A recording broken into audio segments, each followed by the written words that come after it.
Okay, so salamat pala sa Globe Maritime at sa mga training na binibigay nila sa atin. No? They are the cheapest and free lunch. Alam mo, nakakainis nga ang Globe eh. Naiinis ako sa Globe. Bakit may libreng lunch? Tapos ang mura-mura pa ng training fee. Oh my God! Wow! Nakakainis, no? Ang lapit pa ng ano niyan, ang lapit pa ng training site. Yung training site niyan sa Valenzuela lang. Anyway, okay, ito naman yung ano ni Marina. To all seafarers, maritime training institutions, MTIs, manning agencies, shipping companies, and other maritime industry stakeholders concerned. Subject, guidelines on the issuance of certifications for updating training, unang basic training, or the personal safety and social responsibilities that what we are already practices here on board. Part of the social responsibility. As I have told you, each of one have a responsibility to our colleagues. Hindi po pwedeng trabaho, kain, kabina, trabaho, kain, kabina.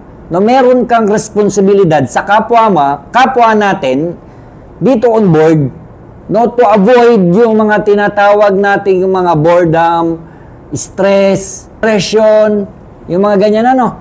So we are exercising the essence of the social responsibility that will be part of the PSSR. Would be the personal safety and the social responsibility.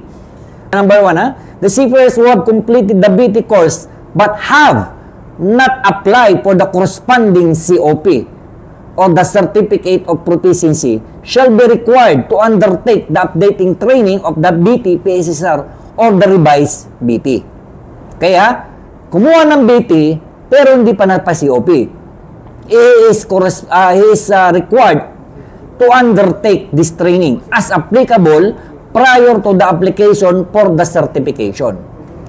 Number 2, seafarers holding valid COP issued prior to the 1st of November 2025, so tayo yun, are required to undergo the updating training on the BT-PSSR, specifically 2.1, holders of COP in BT with less than 2 years validity may apply for its revalidation subject to the compliance and the requirements of revalidation under MC SC 2021-04 or its subsequent version and shall be take the updating training on the BT PSSR. Naunawaan? Hindi naunawaan. Okay, it means if you have a COP, so tayo yun, it's still a valid, you can take the BT PSSR updating kahit hindi mo muna siya ipa-COP. Pero, pag sumampa ka, you need to bring it by yourself. Kasi hindi pa expired yung COP mo eh. Tama eh.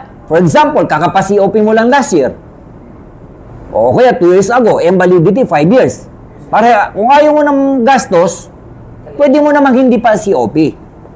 Para hindi rin maapektuhan yung ano mo. Therefore, you need to bring the BT PSSR updating certificate. Sir, question na sir.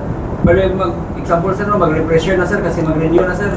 Bali, yung na-renew nyo namin na before na BT PSSR sir, valid pa rin yun sir?